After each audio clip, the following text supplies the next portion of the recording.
It's time to talk FCS in G5 with Emory Hunt and Tom Casale. And gentlemen, it's championship week. And we're going to start with a CBS Sports Network game on Friday. It's Jacksonville State. It's Kennesaw State. Emory, what do you like in this matchup?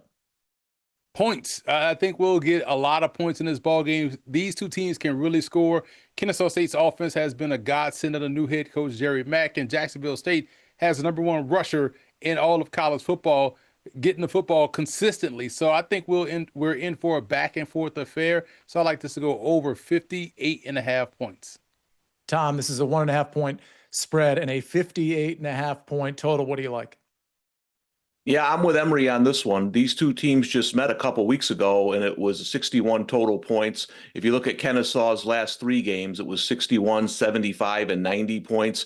Both the strengths of these teams are offense, not defense. So I'm with Emory. I think it goes up and down the field. Anything under 60, I think, is good value here for the over.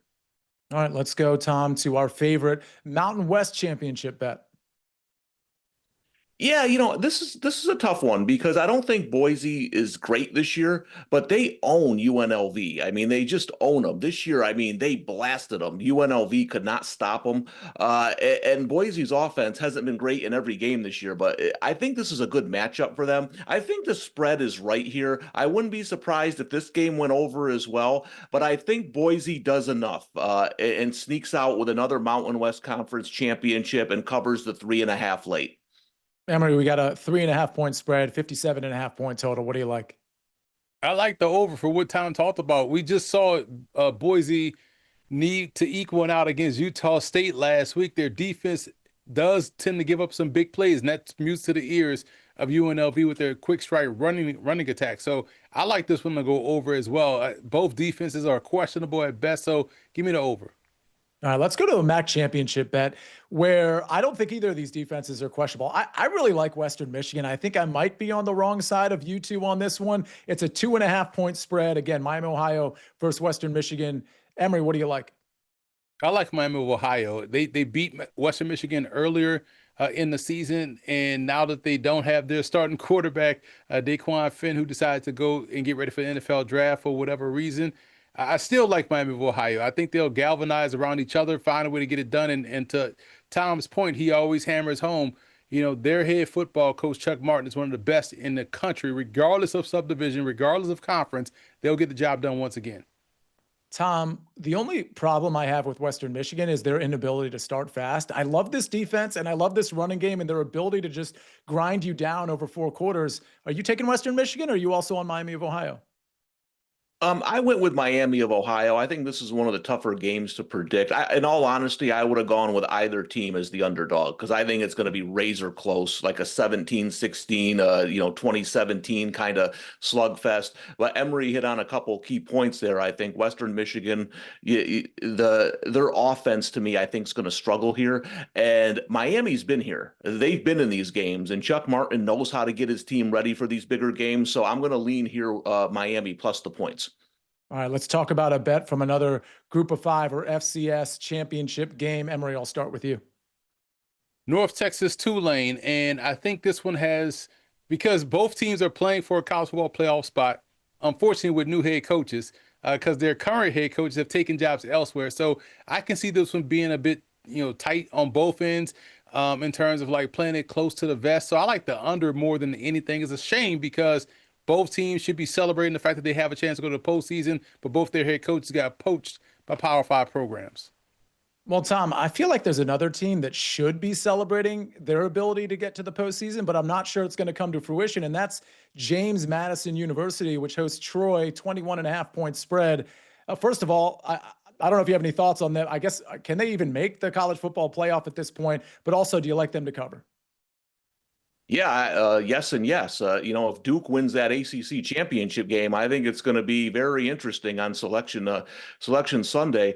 When I look at these games that are kind of mismatches, I want to see if the second best team is in the championship game, and that's not the case. Old Dominion's the second best team in the Sun Belt, so you're getting Troy in this championship game against a James Madison team who is going to roll it up.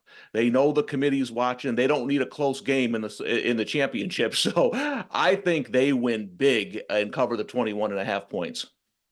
Yeah, I mean, they went up Listen, it was 20-0, I think. Then it was 20-10 just a few days ago, and then they rolled up 59 points against Coastal Carolina. So yeah, absolutely, style points in play there. Style. I don't know if Lane Kiffin went out in style from Ole Miss to LSU, but Emory, I do want to get your thoughts on what we thought was going to happen actually did happen. Your thoughts on it all? I just want to know how he's going to deal with expectations at LSU. It was great at Ole Miss because he was able to get that program to new heights and win a lot of games and stay underneath the radar. They weren't expecting to win a national championship. They just like being talked about. Now you go to LSU where they're expecting you to win a national championship. Multiple coaches, 3 coaches have won the national championship by their 4th year, outside of Brian Kelly, who got fired because he didn't do that. So what do you think Lane Kiffin's expectations is going to be? They're going to expect him to win a national championship by year 2, if not year 3. Otherwise, he's going to be gone. So I get the bump in pay, but man, I would love to have been, right where my feet was and became a legend at Ole Miss. Tom, your thoughts on the Lane Kiffin departure?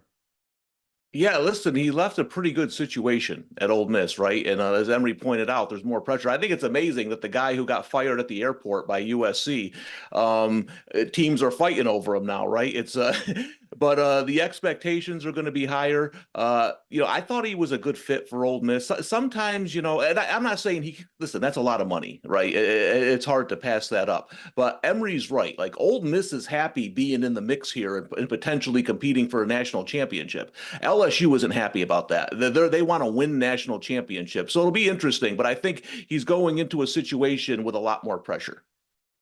Emory, before we get out of here, a few weeks ago you talked about, it was actually on the College Football Picks show, the potential for maybe a 24 team bracket instead of what we have right now. Just looking at it now, because there are going to be some, and there always will be, no matter how many teams you include, some teams on the outside looking in, and James Madison might be one of them, but there's some bigger name schools as well. Does your 24 team scenario solve that problem, in your opinion? Yes, because you have the 10 conference champions, so the 14 at-large bids would include your Miamis, your Oklahomas, your Notre Dames, your Vanderbilts, your Texases. So therefore, I was right all along. I wasn't wrong. I was just early. And people need to lock in with us over here because that's what we talk about, the real football stuff. A lock in with Emory. Tom, anything to add there? Yeah, listen, I think it's going to go to 16, soon. And I think that's the number they're going to settle on for a while. If it ever gets to 24, I'm not sure, but I think 16 is going to be the number for sure.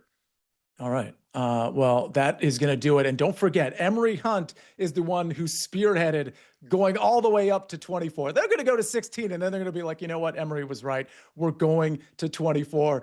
You could watch Emory and Tom on The Early Edge. In fact, Emory and Tom were on The Early Edge last week. That show is Monday through Friday. Yeah, it's on CBS Sports Network, but it's also on the SportsLine YouTube channel every Monday through Friday at 10 o'clock in the morning. We get you ready for the slate of picks on any given day. Make sure you subscribe to the SportsLine YouTube channel and have a great Monday, everyone. We'll see you next time on The Early Edge.